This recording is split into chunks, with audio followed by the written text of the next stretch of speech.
dan pertumbuhan ekonomi lewat apa yang kita sebut dengan hukum Okun's Law. Kita lihat di sini adanya pada saat pengangguran 5,7, pertumbuhan ekonomi 5,1. Pertumbuhan ekonomi naik, pertumbuhan ekonomi turun, maka pengangguran akan naik. Kemudian pertumbuhan ekonomi naik, maka pengangguran juga turun. Jadi sebenarnya ada apa? Ada hubungan negatif antara pertumbuhan ekonomi dengan tingkat pengangguran. Semakin tinggi pertumbuhan ekonomi, maka semakin rendahlah tingkat pengangguran. Ini dalam teori ekonomi ini sebenarnya dengan hukum Okun ya, Okun Law. Ini grafiknya. Nah, sekarang kita masuk Undang-Undang Cipta Kerja. Dari beberapa liputan atau statement yang saya ambil, Undang Cipta Kerja dari pemerintah, ya kan? Artinya apa? Yang ingin digenjot pemerintah adalah untuk menaikkan pertumbuhan ekonomi di atas 5%. Artinya apa? Karena dari pertumbuhan ekonomi 1% pertumbuhan ekonomi naik, itu akan mampu menciptakan lapangan pekerjaan. Jadi dengan adanya RUU Cipta Kerja ini diharapkan terjadi perubahan struktur ekonomi yang mampu menggerakkan semua sektor untuk mendorong pertumbuhan ekonomi mencapai 5,7 sampai 6%. Sehingga dapat mengurangi angka pengangguran karena kondisi saat ini penambahan angkatan kerja setiap tahun 2,5 juta orang per tahun. Ya, sedangkan lapangan pekerjaannya tidak banyak. Itu Sofyan Jalil. Sofyan Jalil inilah yang disinyalir, yang banyak orang di beredar ini, dialah yang mengusulkan undang-undang Ciptaker ini. Tapi sekarang kita nggak tahu, ya kan? Itu bukan wilayah kita. Kemudian juga pemerintah juga menyinggung izinnya perizinan. Jadi di Indonesia ini merupakan negara yang mempunyai terlalu banyak regulasi sehingga menghambat terciptanya lapangan kerja. Saat ini tercatat ada 79 peraturan undang-undang yang terkait penciptaan lapangan kerja. Maka ini perlu penyederhanaan, itu kata Sofyan Jalil. Ya, kita lihat rasionalnya apa, ya kan? Jadi Undang-Undang Cipta Kerja ini dirancang untuk menyederhanakan izin agar para pengusaha bisa membuka usaha dengan mudah. Jika ini kita perbaiki, maka akan membuka lapangan kerja serta menciptakan pertumbuhan ekonomi, kemudahan berusaha. Begitu kata Sofyan Jalil. Jadi artinya apa? Nah, sekarang kita lihat. Bagaimana sih hubungan antara pertumbuhan ekonomi dengan penciptaan lapangan kerja? Jadi artinya apa? Hubungan antara pertumbuhan ekonomi dengan pengangguran. Di dalam ilmu ekonomi, kita menemukan adanya sebuah teori menyatakan bahwasanya itulah yang disebut dengan teori atau hukum Okun. Ya.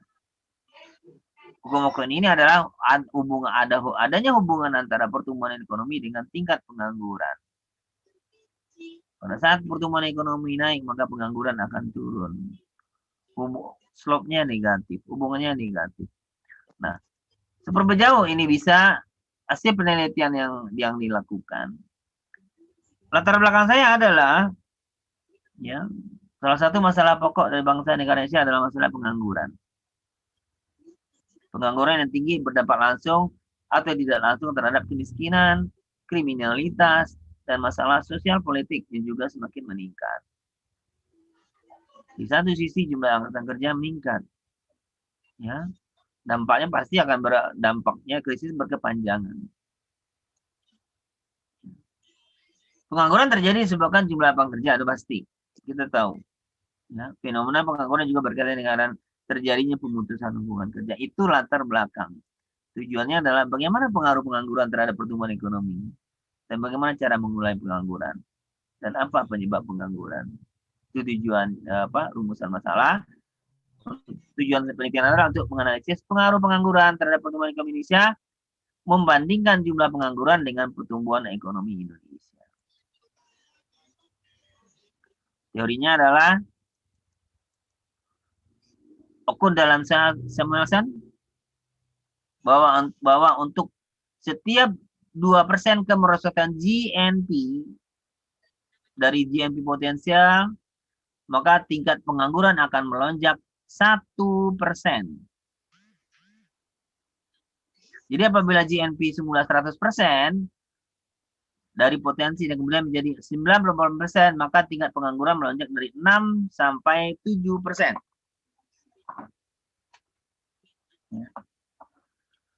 Kemudian Menkyu tahun 2007 menyatakan bahwa perubahan persentase dalam GDP real sama dengan 3% dan kurang dari 2 kali perubahan dalam tingkat pengangguran. Jadi tingkat pengangguran tetap sama, GDP real tumbuh sampai 3%, pertumbuhan ekonomi maju ke pertumbuhan populasi, akumulasi modal, dan kemajuan teknologi. Jadi setiap persentase tingkat pengangguran meningkat, maka pertumbuhan GDP real akan turun 2%. Jadi apabila tingkat pengangguran naik 6% dan menjadi 8%, maka GDP real akan turun sebesar 1%. Itulah teori yang ada di dalam ekonomi. Artinya apa? Dengan adanya hukum ini, sebenarnya pemerintah harus menakar, artinya menakar sejauh mana undang-undang Ciptaker ini yang diperlukan. Jadi garis besarnya kita ambil intinya aja. Yang ingin diciptakan pemerintah adalah sebenarnya adalah bagaimana membuat peluang usaha atau ruang usaha di Indonesia dengan adanya investasi itu disederhanakan. Penyederhanaan ini boleh saja. Sah-sah saja pemerintah mengeluarkan Omnibus Law. Kemudian di satu sisi adanya penolakan terhadap ini sah-sah saja. Artinya apa? Ada beberapa wilayah atau beberapa bagian dari Omnibus ini yang sendiri yang mungkin belum mengakomodasi hak-hak orang yang terkena dampak dari Omnibus ini. Salah satunya adalah buruh. Jadi artinya apa? Kalau kita lihat dari ini, yang perlu diperhatikan pemerintah adalah menjaga selalu pertumbuhan ekonomi. Karena pertumbuhan ekonomi mau turun, maka penciptaan lapangan kerja juga akan turun. Nah, hasil dari penelitian yang saya lakukan ini, saya ngambil data time series itu sama yang terakhir itu hanya dapat tahun sampai 2013, ya kan? Ya, saya belum update lagi penelitian ini, dan hasilnya adalah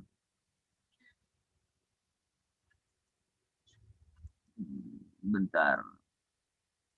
Ini teori yang saya gunakan, kemudian hasilnya adalah saya mendapatkan persamaannya adalah Y sama dengan 5,19 minus 0,17X.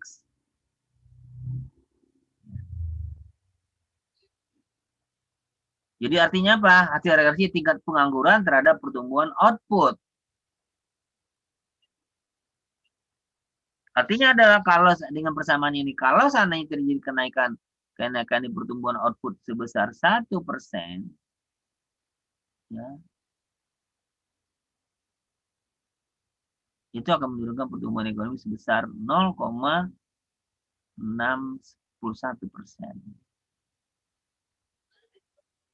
Jadi artinya apa? Ini terbuktilah bahwasanya dari teori ini bahwasanya ada hubungan negatif antara pertumbuhan ekonomi dengan pengangguran. Yang di sini adalah kita ambil dari output realnya. Jadi semakin tinggi pertumbuhan ekonomi, maka pengangguran akan turun. Nah, apa yang terjadi di Indonesia saat ini? Kalau seandainya pertumbuhan ekonomi kita minus 5,5%,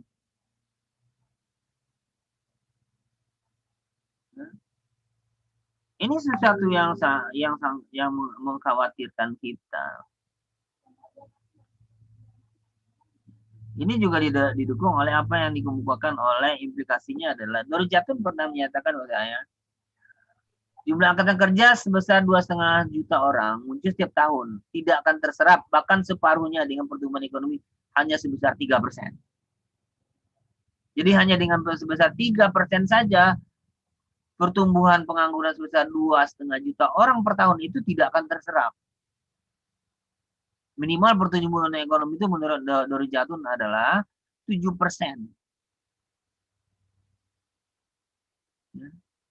Kemudian mantan Kepala BPPS Khairil Maksum menyebutkan setiap pertumbuhan PDB sebesar 1% dapat menambah jumlah pekerja sebesar 400.000 orang.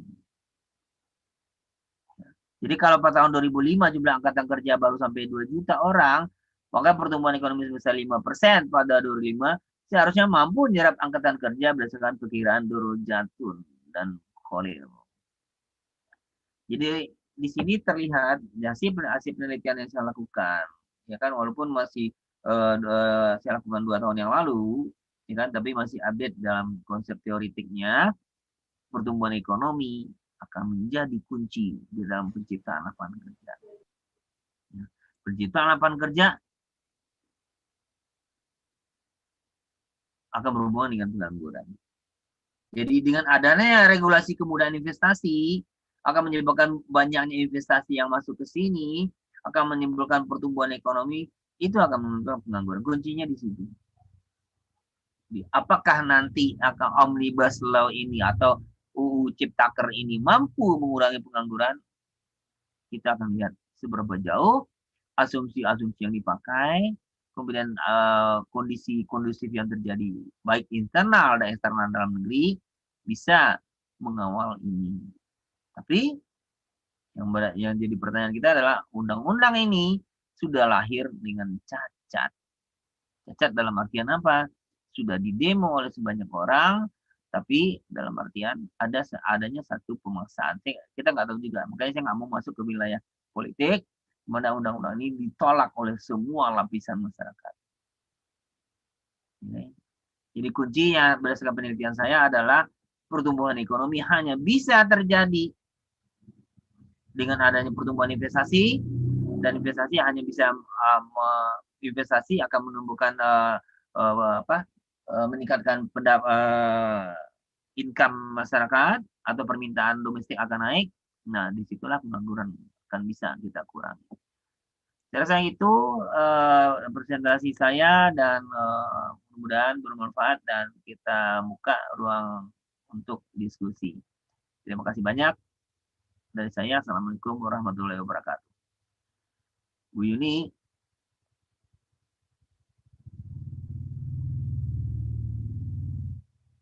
Bu Yuni.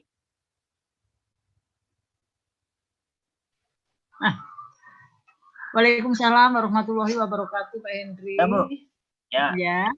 Terima kasih pada Pak Henry yang telah memaparkan tentang materi Menaker Undang-Undang Cipta Kerja mengurangi angka pengangguran nasional. Nah, mohon maaf kalau saya tadi salah menafsirkan tentang Undang-Undang Omnibus Law tersebut. Semoga nanti mahasiswa yang ikut atau peserta di dalam seminar ini setelah lulus tidak tergolong sebagai pengangguran dan pertumbuhan ekonomi menjadi stabil. Dan itu menurut saya. Seterusnya ada tanya jawab, bisa melalui chat atau secara langsung menanyakan sesuatu yang kurang pas atau bagaimana kepada Bapak Hamdani dan Pak Henry. Silakan yang mau bertanya. Bisa melalui chat.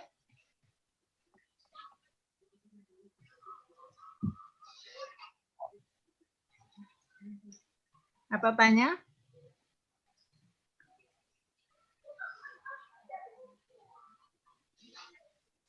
Tunggu, Pak. Ya, Bu.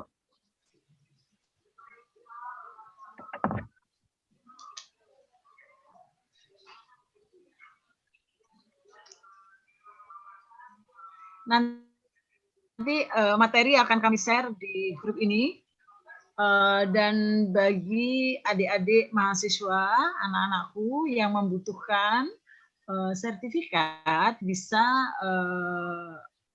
seperti yang dijelaskan oleh Pak Abdullah tadi. Sepertinya nggak ada yang tanya, Pak. Kalau ada yang tanya, silakan aja di reaction itu, pencet reaction, nanti bisa bicara itu. 96 partisipan, Bu. Belum. Data kita banyak juga ya, Bu? Banyak, Pak. Ini lebih dari 200 sebetulnya, Pak. Dilihat dari ini Pak, apa? Tapi yang hadir 96 sayang. Silakan Iya, mahasiswa tadi yang 100 ikut mata kuliah Oh. manajemen operasional silakan bertanya. Silakan kalau mahasiswa yang ikut manajemen operasional silakan bertanya. Oke, mahasiswa saya juga ada tuh, mahasiswa strategi marketing Nah, atau mahasiswa saya yang lain, silakan tanya. Ini menyangkut tentang ekonomi makro dan marketing juga sama, masih ada linknya. Kalau malu bertanya pakai chat aja.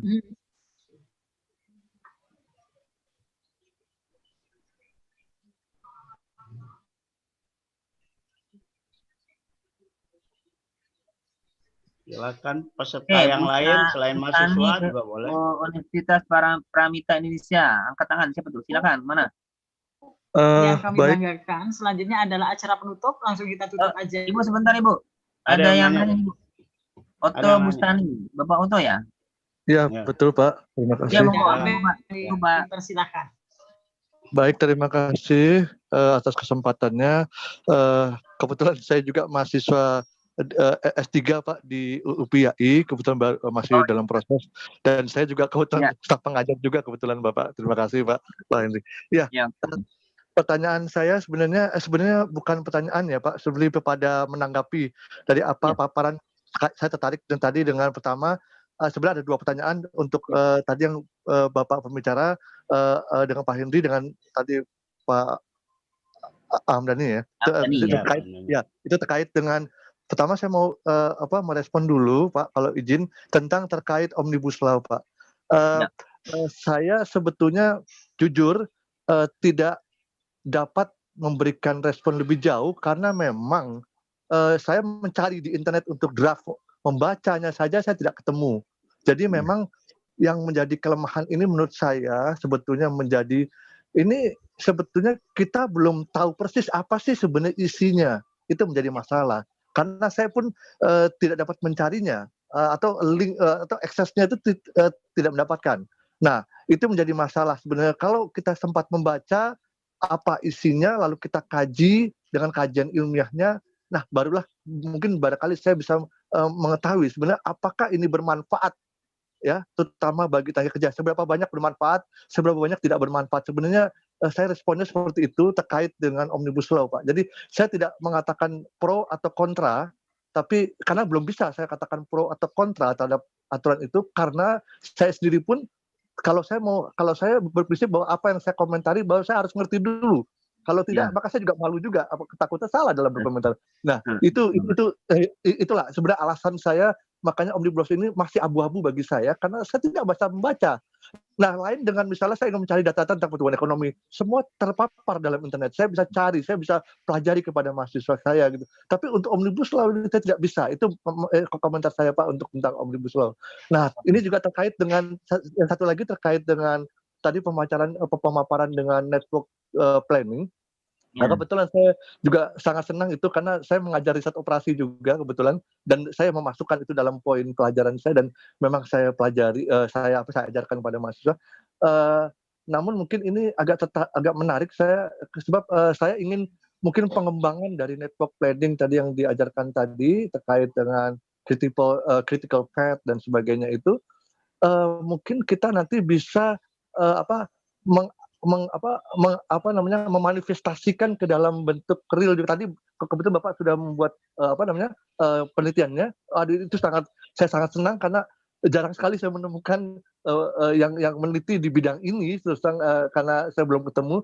Tapi ini menjadi bagi saya suatu novelty juga ada yang meneliti itu Bapak. Terima kasih Pak. Sebetulnya mendorong kami juga. Jadi ini akan saya tularkan ke mahasiswa karena memang hal ini sebetulnya bisa dimasukkan ke dalam penelitian skripsi mahasiswa yang nanti mengambil manajemen operasional. Ini sangat baik sekali karena ini masih terus terang masih banyak mahasiswa kami belum berani Pak ngambil tema ini. Jadi saya akan dorong ini. Sebetulnya kalau pertanyaan sebenarnya saya tidak ada. Cuman saya ingin ini menjadi suatu dorongan bagi masyarakat agar berani untuk mengambil tema terkait dengan critical path atau PERT atau sebagainya itu kemudian dia akan mengkaji lebih dalam, kemudian dihubungkan dengan pembangunan proyek dan sebagainya. Saya sangat senang aja Pak, mungkin saya hanya merespon. Nah tapi untuk Omnibus Law saya dapat mengatakan bahwa itu saya ingin sekali mendapatkan draftnya, saya ingin sekali mempelajari, bahkan saya ingin mengetahui, karena kita sebagai akademisi maka patutlah kita mempelajarinya.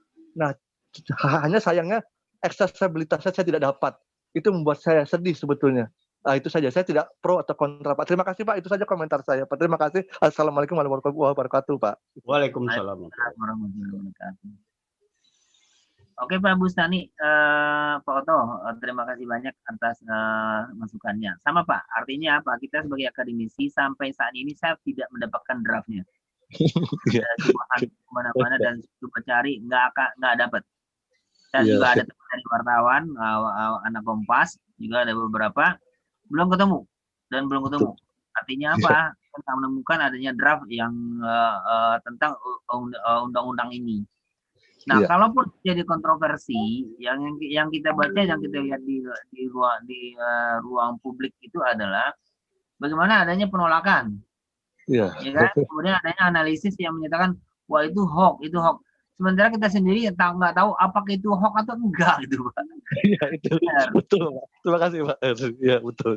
Kalau kita bisa bilang berpihak juga nggak bisa karena masih gray area ini Pak. Gitu. Iya betul Bapak. Terima, itu yang maksud ya, betul sekali. Tapi kalau filosofi awalnya yang saya baca, yang saya ikutin sebelum ini undang-undang ini diterbitkan, ada beberapa diskusi yang juga dilakukan oleh pemerintah pada saat itu. Ini sebenarnya sih bagus, penyederhanaan tentang bagaimana mekanisme investasi di Indonesia. Dan kita tahu dan kita izin investasi di Indonesia ini sangat berbelit-belit banget. Lain halnya dengan Singapura yang bisa dalam waktu hitungan hari atau minggu selesai izin investasi. Indonesia sampai 6 bulan sampai 1 tahun Mbak. Artinya ini yang mungkin semangat yang diinikan pemerintah. Cuman saya nggak tahu, kita juga nggak tahu pasti apakah memang roh yang ada di Undang-Undang Cipta Kerja Omnibus Law sendiri memang ke arah sana, atau apa yang ada sinyalemen yang ditemukan banyak orang, wah ini titipan. Makanya saya juga nggak mau banyak masuk ke wilayah itu, karena itu bukan domain kita hanya sebagai akademisi bisa mengkritisi kalau seandainya kita sudah ada draftnya gitu Pak. Betul. Tadi. Terima kasih Pak Oto. Terima kasih juga Pak. Pak. Ya, baik Pak. Terima kasih. Ya, saya akan menanggapi saran Pak Oto. Memang selama ini kita harus mendorong mahasiswa untuk aplikasi. Jadi penelitian atau skripsi mereka kita akan arahkan pada aplikasi. Nah, saya mengharapkan mahasiswa kita untuk magang dan sambil melakukan aplikasi teori. Nah ini saya sudah dorong 4-5 tahun yang lalu saya sudah melakukan ini. Jadi saya mahasiswa saya, kalau bimbingan saya, kalau yang tidak aplikatif saya nggak mau. Sehingga mereka mau mencari data itu tidak dengan data-data yang tersedia, tapi mereka mencari langsung ke sumbernya, dan mereka kadang-kadang ada manfaat juga. Mereka ditawarkan untuk magang, dan magang mereka 3 bulan. Nah disitulah mereka bisa mengumpulkan data, dan ini kita harus dorong nih mahasiswa untuk saat ini pada aplikasi teori, sehingga mereka nanti bisa terjun ke dunia kerja. Itu tidak kalah bersaing dengan pesaing lain. Betul. Ya itu sementara itu jawaban saya Pak Oto. Terima kasih atas supportnya. Ya, pasti support. Pasti support. Terima kasih Pak. Ya, terima kasih sama-sama. Ya, mari Pak. Silakan Bu Yuni. Bu Yuni. Hilang lulu nih ah. Takut kuota habis ya. Bu Yuni mana? Halo, atau kita sudahi? Jangan dulu. Silakan Bu. Silakan Bu Mana? Yuni. Lagi makan Bu kali ya? Yuni. Atau Abi. Abi silakan di handle dulu, Bi.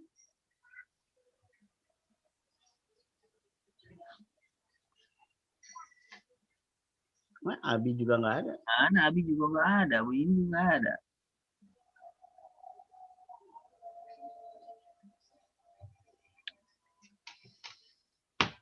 Halo.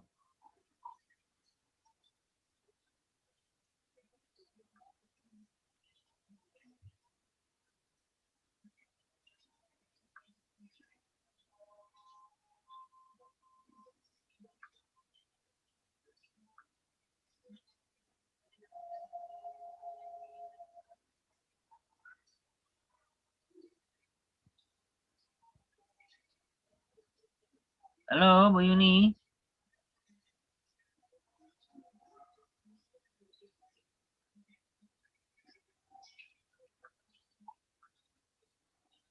Operatornya siapa nih, Pak? Abi itu kalau kan. Si Bukan si Yudi. Yudi itu kan itunya link kan nih link masing-masing nih. Apa Suruh fotonya dulu. ini sudah saya WA deh.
Ya udah. Iya, banyak banget yang ikut. Halo, ya, terima kasih. Halo. Ya, silakan dipandu, Bi. Udah tinggal apa? Penutupan? Ya, Iya, penutupan. Tanya jawab silakan. ya? Tanya jawab udah. Tanya jawab udah. Silakan. Udah. Tanya jawab udah selesai. Udah, Bi. Kalau ada mau nanya lagi, ada mau bertanya, silakan Abi dipandu dulu, Bi. Ya silakan yang bertanya. Ya, silakan dipandu, Bi. Ya tinggal apa? Penutupan? Ya, penutupan. Maaf. Tanya jawab ya? Tanya jawab udah.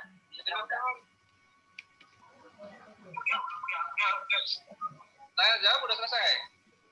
Sudah di Nanya lagi, ada mau bertanya, silakan Abi dipandu dulu, Bi. Ya silakan yang bertanya. Baik. Baik teman-teman semuanya. Luar biasa hari ini yang hadir melebihi kapasitas.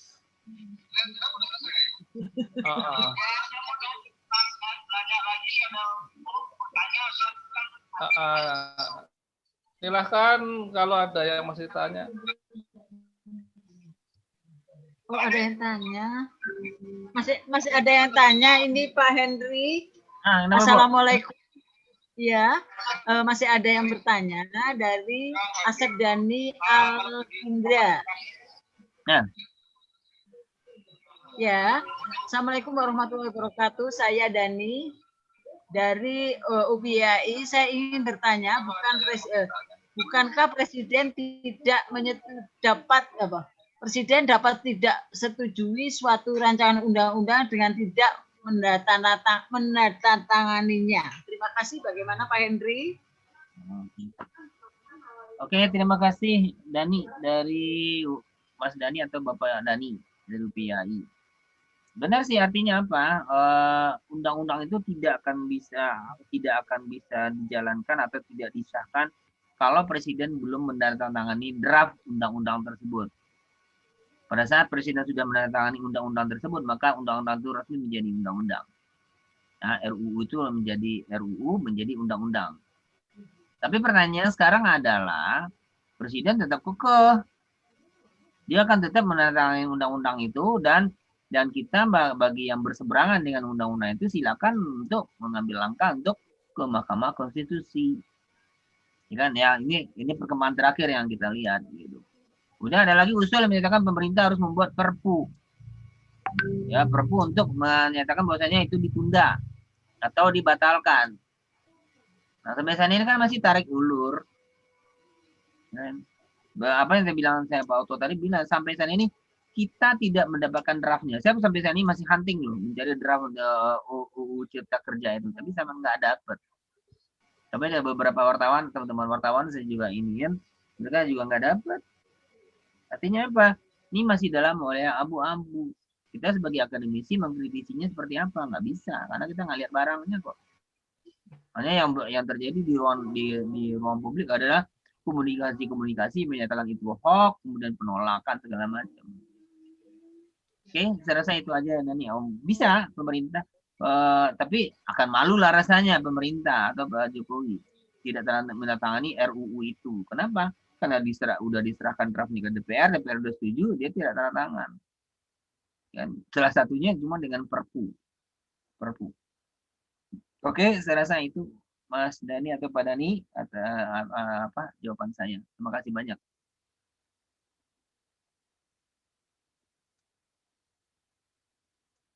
Silakan Abi, udah. Ibu masih ada pertanyaan nggak?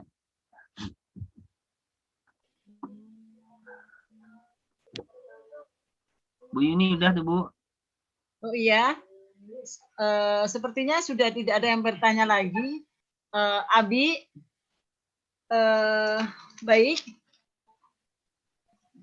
Foto bersama. Bapak Ibu peserta, sepertinya belum ada yang tidak tanya lagi peserta.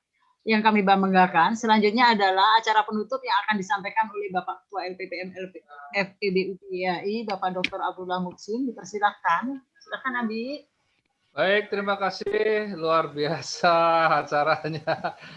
Peminatnya banyak banget. Saya sampai repot nih panitia.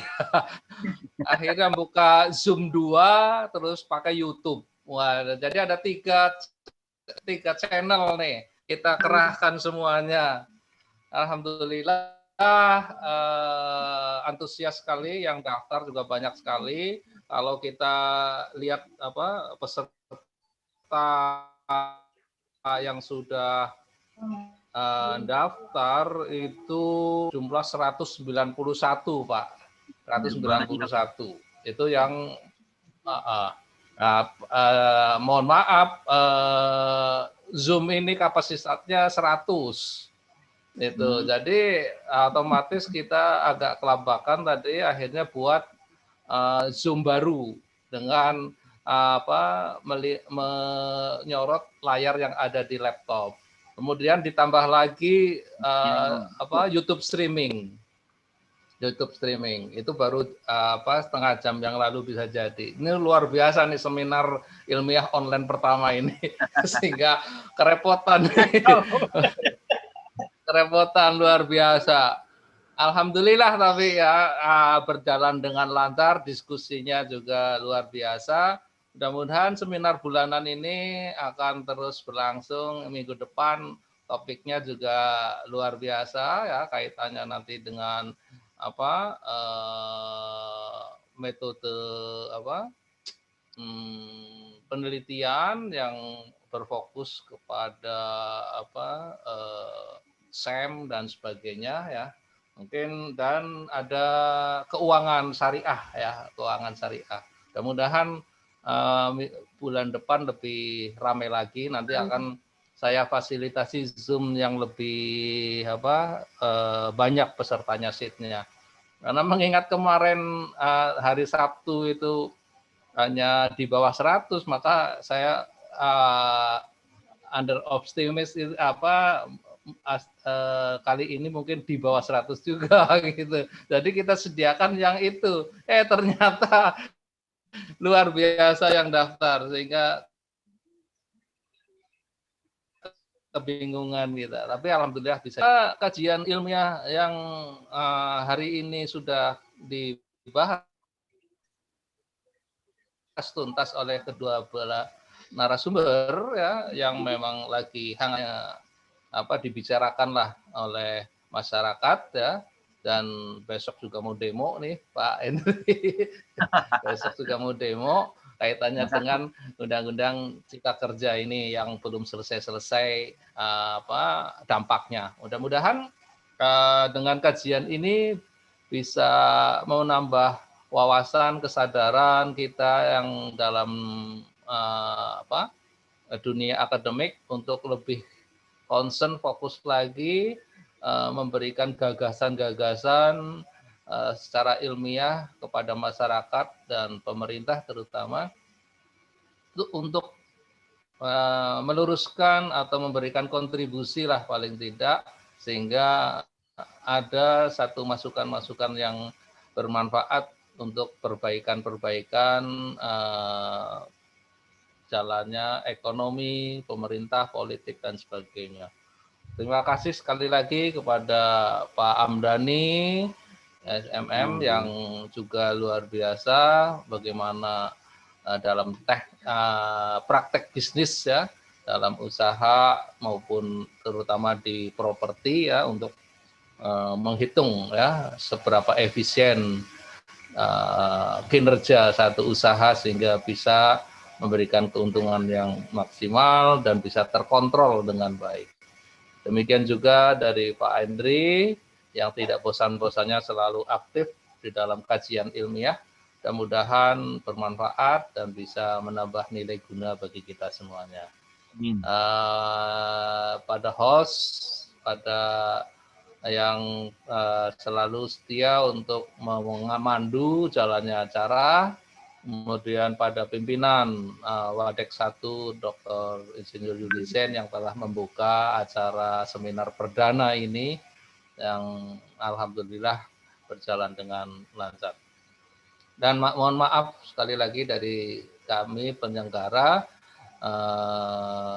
dalam pelaksanaan seminar online yang pertama ini,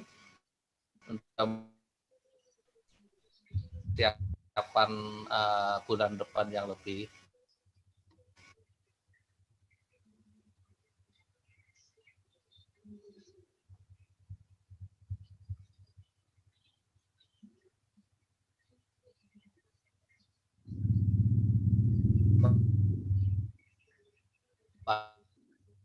baik lagi, dan mengundang beberapa bagaimana menghadapi pandemi ini, sikapnya dan sebagainya.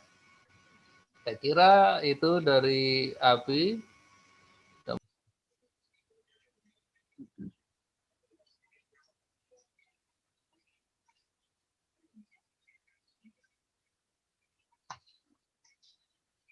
Putus lah gitu.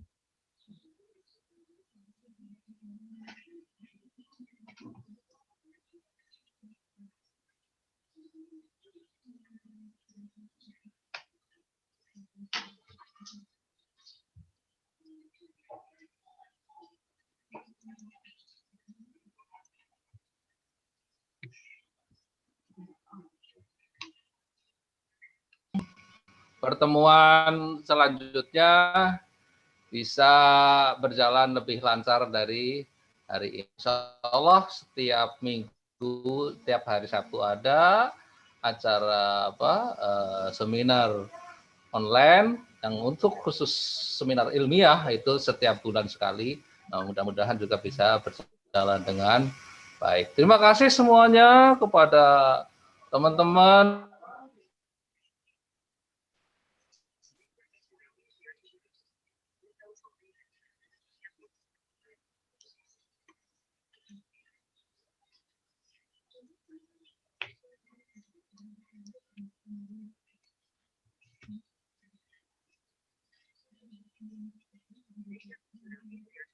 Allahu wabarakatuh.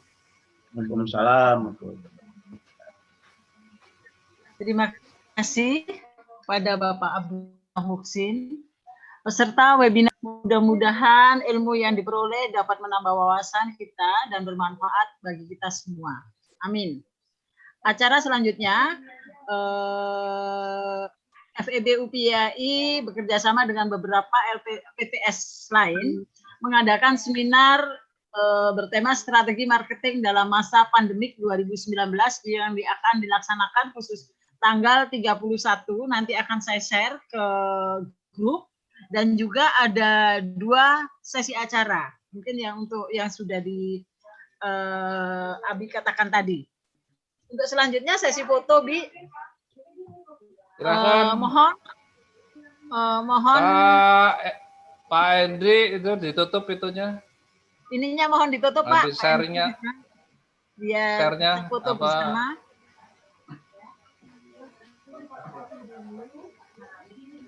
Mohon kamera di-on-kan biar bisa ini. Pak Hendri, tolong ditutup ini materi share-nya, Pak.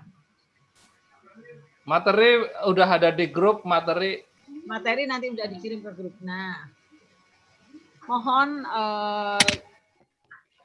kamera di-on-kan, kita akan foto bersama.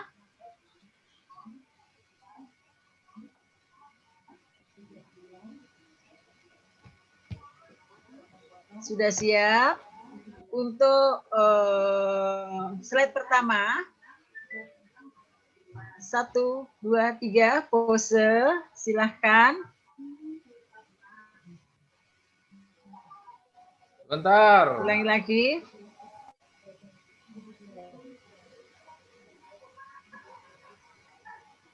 Ya. Untuk sesi berikut, slide berikutnya. Belum keluar yang kedua. Ayo yang kedua. Silakan buka kameranya dalam posisi on.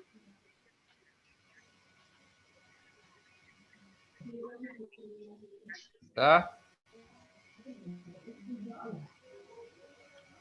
1. Silakan on dulu. Nah.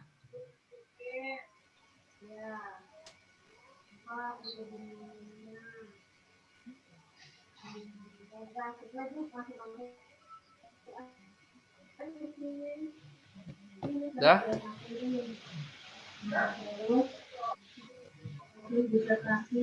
Pak Mahmud, selamat bergabung, baru kelihatan. Ya, mohon pos kamera untuk slide ketiga. Oke. Dibuka. Ovi, Triajeng, Noviana, tolong di-on-kan. Nggak tahu lah.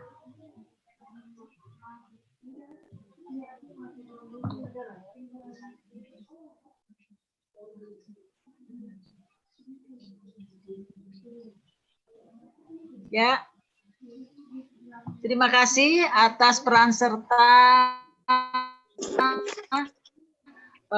peserta webinar semuanya. Semoga bermanfaat. Sampai ketemu tanggal 31. Ada 2 acara di Fakultas Ekonomi FEB UPIAI. 1 seminar nasional. Dan 1 lagi seminar seperti biasa, seperti ini. Semuanya free. Ya. Terima kasih. Assalamualaikum warahmatullahi wabarakatuh.